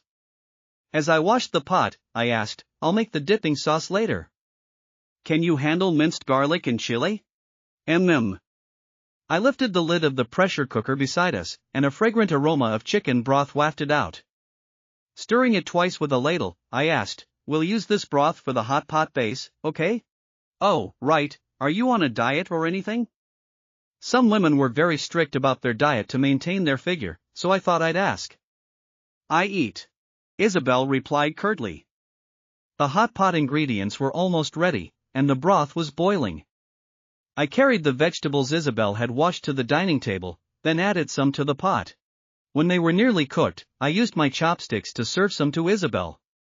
The beef, perfectly cooked, dipped in the sauce, one small bite, truly a taste of heaven. The hot pot broth and dipping sauce I made were no worse than those at outside hot pot restaurants, perhaps even a bit tastier. After we finished eating, both of us were quite full. I was wondering if we should go downstairs for a walk. Isabel suddenly spoke, "Come with me to the mall." "Go to the mall in the middle of the night? What for?" "To buy a few things. And to help you pick out some clothes for important occasions." Soon, we were driving to a high-end shopping mall in the southern part of the city. Isabel headed straight for the men's fashion section. It was all luxury brands. A quick glance revealed only one word: expensive. Isabel scanned the racks, then casually pointed to 3 suits. "Have him try these on." A sales assistant, wearing white gloves, retrieved the clothes and handed them to me. In the fitting room, I casually flipped over a price tag. 6 figures. The cheapest suit was over 200,000. One suit cost more than my entire annual salary from my previous job. Quickly, I emerged wearing a light gray suit. The tailoring was impeccable, hugging my frame perfectly, the fabric high quality. Combined with my handsome face, it was a knockout. Isabel couldn't help but stare for a few seconds. My natural aura was already good, and I was good looking. Wearing this suit, I looked like a young master from a wealthy family. Quickly, I tried on the black and another gray suit, each had its own distinct appeal. Isabel waved her hand dismissively, saying authoritatively, "Charge it. Bag them all up. This new collection has a few more styles made in his size. Have your designer contact me as soon as possible." The sales staff beamed, their smiles almost splitting their faces. People in their line of work loved generous customers like this. This feeling of being kept by a rich older sister was actually pretty great. Just as I was about to change out of the black suit I was wearing, Isabel stopped me. "Don't change. It looks very good." So, I walked out wearing that suit, carrying 2 large shopping bags. We quickly made our way to the women's fashion section on the 3rd floor. Isabel walked straight into a lingerie store. As soon as we entered, a sales assistant approached us. "Welcome. May I help you with anything?"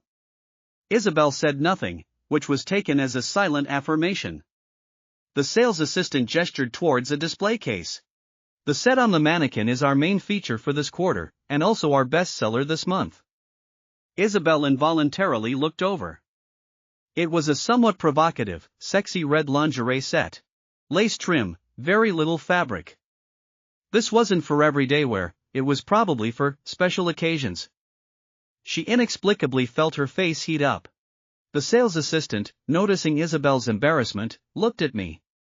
"Perhaps sir could offer his lady some advice?" "Do you like it, sir?" Startled at being called out, I flinched. I felt that Isabel definitely wouldn't buy that kind of lingerie. After all, she was such a serious, proper person. If she felt awkward refusing, then I'd refuse for her. "I think, it doesn't really suit her." "I don't." I like it. The sales assistant was stunned, clearly having never encountered such a clueless boyfriend before.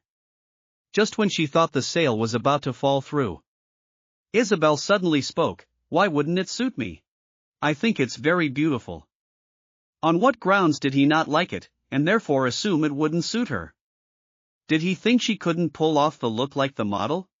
Who was he looking down on? Get me a new set of that one, and pick out a few more nightgowns for me as well. The sales assistant happily went to retrieve the items. Isabel turned and glanced at the man beside her, who was awkwardly looking everywhere but at her. A mischievous thought suddenly crossed her mind. So, she walked towards me, stood on her tiptoes slightly, her voice like a fragrant orchid. "That set just now, you really don't like it?" The woman's warm, fresh breath instantly washed over my face. My whole body tensed. Involuntarily, my mind conjured up an image of her wearing that lingerie. What man could possibly resist such a lure? Isabel, seeing the slight flush on my earlobes, smiled with satisfaction. "If you don't like it, then fine. It's not like I'm wearing it for you to see anyway." Only then did I realize I'd been played. Alright, she wanted to play, did she? Who didn't know how? I narrowed my eyes slightly, then reached out and wrapped my arm around the slender waist of the woman beside me. I whispered with a wicked grin, "Whatever you wear, I like to see. How about you wear it tonight?" Isabel's face instantly turned a deep shade of crimson. But the man in front of her remained unfazed. He even gave her a provocative smile. Isabel's heart inexplicably skipped a beat. By the time she realized this man was teasing her back, he had already released her. I'm going to the restroom for a minute." "Take your time shopping, no rush." Then, quick as a flash, I was out the door. What was I thinking, not running at a time like this? Isabel watched my retreating back and gritted her teeth. Truly, one-upmanship at its finest. I lingered in the men's restroom for a while, thinking I should probably wait until Isabel had cooled off before going back out. Meanwhile, in the women's restroom next door, a young woman was on the phone. "I asked you to find some young, handsome male models. Is it that difficult? Look at the photos you sent me, there's absolutely no youthful vibe at all. Hurry up and groom a national idol for me. Next quarter, we absolutely have to surpass royal records." It was unclear what the person on the other end said, but the woman was clearly furious. "Everything needs me to personally intervene? Then what am I paying you for, to worship you like ancestors? And another thing, that new girl, Tiffany Vance, why is she stalking me every other day? Aren't you arranging any work for her? Is she that free?" The woman hung up the phone and stormed out. Just then, I also emerged from the men's restroom, and we collided head-on. The woman said angrily, "Watch where you're going." Clearly, you weren't looking where you were going. You. The woman looked up at me, and when she saw my face, the words on the tip of her tongue were swallowed back down. Just now, her assistant had kept asking her on the phone, what exactly was her standard for handsome? Renee Harmon felt that the face before her perfectly matched her understanding of the word handsome. She sized me up from head to toe. Height, check. Looks, check. She mentally gave me a score. At least 95 points. I looked at the beautiful, arrogant face before me and inexplicably felt a sense of familiarity, but I couldn't quite recall where I had seen her before. I finished washing my hands and prepared to leave. "Wait a minute." Renee Harmon called out to me. "Hey handsome, what's your name? Interested in developing your career at our company?" I looked at the clueless woman before me, a little wary. Beautiful women were often very cunning. One beautiful woman before had forced me to register a marriage. Now another one. I felt like I should install an anti-scam app. "Not interested." I refused without hesitation. Renee Harmon, surprisingly, didn't get angry. Her long, slender fingers held a business card, which she tucked into my pocket. "Don't be so quick to refuse. Go home, think it over carefully, then give me a call." I looked at the thing she handed me and said with a frown, "Psycho." Then I turned and walked away without looking back. Renee Harmon stood there, fuming. It had been years since anyone had dared to speak to her like that. She was kindly offering him a chance to make money, and he was being ungrateful? Truly didn't know what was good for him. She angrily stomped her high heel. As she walked out, she saw Tiffany Vance hiding around the corner with her assistant. Renee Harmon changed direction. She had encountered many newcomers, but one as shameless as Tiffany Vance was rare. The company had arranged for her to be a singer, but she sang off-key. They gave her scripts to audition for, but her acting was subpar and she was eliminated. Instead of working hard to improve her skills, she pestered Renee, the boss, every other day. Renee was only responsible for providing the platform. Whether Tiffany could seize the opportunity depended on her own abilities. But Tiffany Vance seemed unable to grasp this simple, always wanting to take shortcuts through her. At this moment, Tiffany Vance was standing with her assistant at the corner. She had been following Renee Harmon all day, and her feet were about to break, but she still hadn't managed to say a word. Just as she was about to give up and go home, she saw a somewhat familiar male back. It looked a bit like Alex Miller. Tiffany then thought, probably not him. Even if Alex married some rich old lady, he couldn't afford a six-figure suit, could he? The suit that man was wearing just now, she recognized it. It was from a luxury fashion brand in this mall. Tiffany dragged her assistant around the mall for another fruitless search, then had no choice but to go home. Isabel had finished her shopping. We went to the underground garage to get the car. I drove on the way back. I took off my suit jacket and casually tossed it to Isabel in the passenger seat. Isabel caught it, gently shook it out, and a small card fell out of the pocket. She picked it up and looked at it. The words Harmony Entertainment were very eye-catching. Why did Alex Miller have Renee Harmon's personal business card? Renee Harmon's Harmony Entertainment was a direct competitor to Royal Records, constantly at odds. Everyone in the industry knew the two women didn't get along. But now, Renee Harmon's business card has fallen out of Alex Miller's pocket. This made it very difficult for Isabel not to overthink things. Could Renee be trying to use Alex Miller to pull some kind of stunt? Isabel asked, seemingly casually, "How do you know Renee Harmon?" "Who?" I glanced at the business card she handed me. Only then did I remember it was from the woman in the mall earlier. So, she was Renee Harmon? No wonder she looked familiar. Don't know her. Bumped into her in the restroom just now. She said she wanted to lead me to fortune. Isabel had not expected me to answer so frankly. If you want to enter the entertainment industry?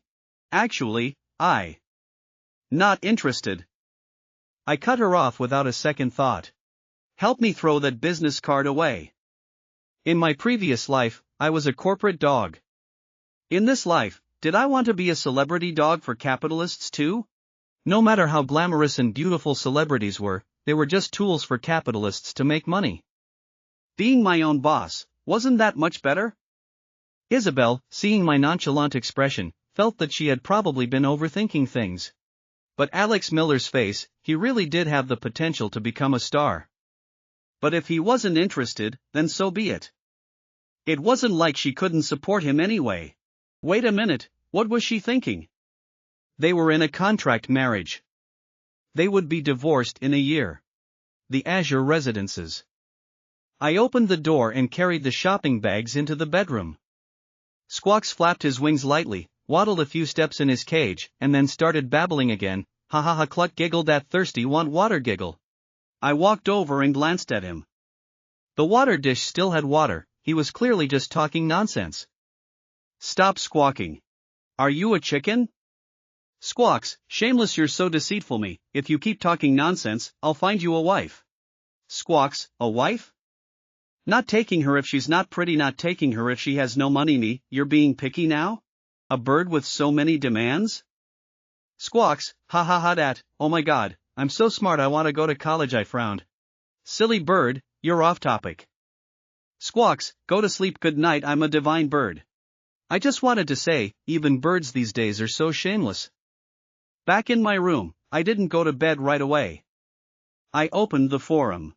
This afternoon, I registered an account on this world's most popular forum and posted the 10,000-word opening of my story.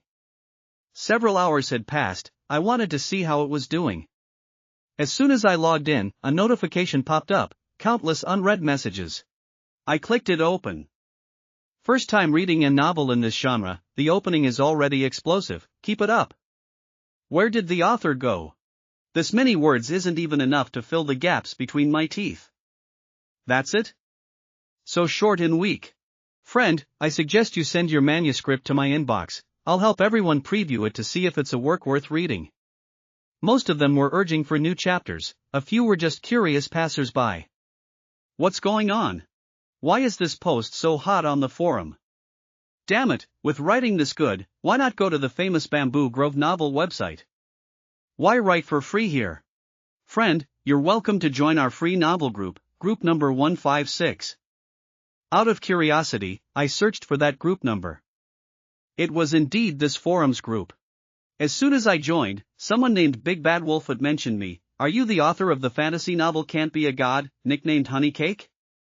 My QQ messaging app nickname was Salted Fish. Seeing this message as soon as I joined, I was completely confused. So, I replied with a few dots. Big Bad Wolf was a little disappointed, as expected. It's not him. I've been sitting here all night, still haven't heard from that author. Did he even see my message? Orange Prince, don't even think about it. His writing style looks like he's an experienced author. He definitely wouldn't join these kinds of groups. Cat eats fish, why isn't he writing on a website, but writing for free here? This story is solid, he could definitely make some money. I watched them chat and frowned, thinking, can't I just simply sell the copyright? Serializing on a forum, the copyright still belonged to me. If I signed a contract with a website, then the decision-making power would no longer be in my hands. Big Bad Wolf, not necessarily writing for free. Didn't our forum just sell a copyright recently? Royal Records seems to still be acquiring fantasy scripts. Orange Prince, still acquiring? I don't think so. How can fantasy have a bigger market than melodrama? A few years ago, Harmony Entertainment filmed that fantasy movie, and it flopped so hard no one even remembers it. A netizen in the group named Super Handsome Guy spoke up. As far as I know, Royal Records is still acquiring. As long as the content is suitable, the price is not an issue. Cat eats fish, are you sure, handsome guy? You're not from Royal Records, are you? Their group had all sorts of people. It was rumored that many big shots in the entertainment industry lurked there. The urban novel that sold last time was also because a big shot had taken notice. Super Handsome Guy didn't say anything further but silently navigated to the discussion thread for Can't Be a God. It was indeed short and weak, 10,000 words could be read in a few minutes. But just from the first few chapters, the author clearly had some skill. The character building, plot setup, and sense of anticipation were enough to catch the eye. But the word count was too low, it was still uncertain how the rest would unfold. At that moment, Marcus Thorne silently bookmarked that novel. He decided to keep an eye on this author for a while. Fantasy scripts had always been a hurdle that Royal Records hadn't been able to clear. Other companies didn't dare touch them, fearing financial losses. Their company, on the other hand, was famously not lacking in funds. They only refrained from filming because they couldn't find a good script. If they could actually secure a great script and produce a hit, bonuses and the like would be a given. They might even get a promotion. Thinking this, Marcus Thorne felt a surge of elation. He just hoped this author would keep up the good work and not lose steam in the later parts. After my shower, I opened my laptop again to revise the manuscript a bit.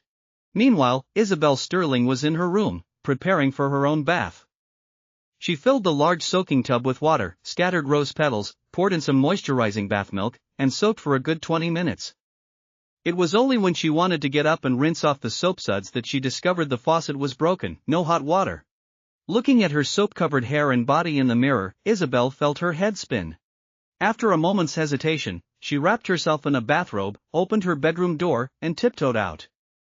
Confirming I wasn't in the common area, she quickly slipped into the guest bathroom. But once she was clean, a new problem arose. She had forgotten to bring a nightgown. She looked at the bathrobe she had just worn, now covered in soap suds and completely soaked. If she wore it back to her room to get clothes, she'd have to shower all over again later. Just as she was racking her brain, she heard footsteps outside. Isabel cracked open the bathroom door, poked her head out and called, "Alex?" I had come out to get a glass of water. Hearing her call, I stopped. Tilting my head, I saw Isabel wearing a pink shower cap, her face flushed and rosy, her body hidden behind the door. "Could you go into my room and get me a nightgown?" Isabel said, a little embarrassed. "And some underwear too." So, she'd forgotten her clothes when she went to shower? Sure. I quickly headed towards her room. Isabel's room was the master suite. Since I had moved in, I hadn't once set foot in there. Her room was very simply decorated, the colors elegant and muted, with an enormous walk-in closet. The bed itself had to be at least a California king. Lying on the white bedspread was a red lingerie set. It looked like the one we'd bought at the store today. I couldn't help but frown. Was she actually planning to wear that rather risque outfit? Just as I was hesitating, wondering if I should find her something else, Isabel's voice came from outside, urging, "Are you done yet?" "Coming." I grabbed the red set, then also snatched the red silk nightgown hanging at the foot of her bed, and quickly headed out. Reaching the guest bathroom door, I didn't notice the puddle of water on the floor and stepped right in it. My foot slipped, and I lost control, hurtling towards the person standing in the doorway. Isabel's eyes widened in alarm. She tried to move out of the way. But it was too late. Afraid of making her fall, I instinctively wrapped my arms tightly around the person in front of me. After a moment of panic, Isabel started to struggle. The floor was too slippery. Ultimately, we both lost control and tumbled into the bathtub. I only felt my lips seem to touch a place they shouldn't have. "You!" Isabel, her face beet red, pushed the man pinning her down away. I snapped back to my senses, immediately scrambled to my feet, and thoughtfully handed Isabel the clothes I was holding. "This is for you." Isabel snatched them, covering herself, her face burning. "Aren't you getting out of here?" I turned and quickly exited, nearly slipping again on the puddle outside. Isabel slammed the door shut with a bang. Looking at the clothes in her hands, she felt completely flustered. But she didn't dare call me back in to help her find different underwear. She could only make do with this set, get back to her bedroom, and figure things out later. She suspected I had done it on purpose. I clearly had ulterior motives. After leaving the bathroom, I carried my glass of water back to my room.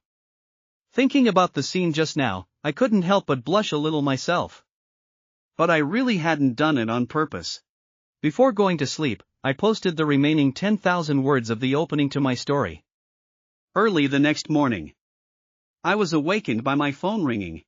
As soon as I answered, Susan's voice came through the line, "Alex, honey, when are you bringing your new wife over for dinner?" I groggily sat up. "Didn't I tell you she's a bit busy lately?"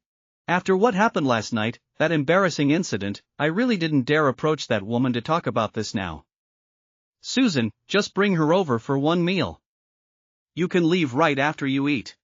It won't take much time. Tomorrow is Saturday.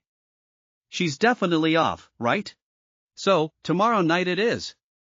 Before I could even get a word in to refuse, Susan hung up. I lay in bed, a little troubled. If we didn't have this dinner, Susan definitely wouldn't let it go.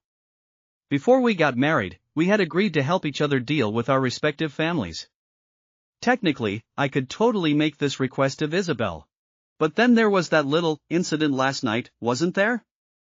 If I brought this up with Isabel now, there was an 80% chance she'd turn me down flat. Meanwhile, after Susan hung up on me, she immediately called Jessica. "Tomorrow night, your brother and your sister-in-law are coming over for dinner. You better be there too. It's the first time the whole family is eating together. You absolutely cannot embarrass me." On the other end of the line, Jessica mumbled sleepily, "I don't want to go.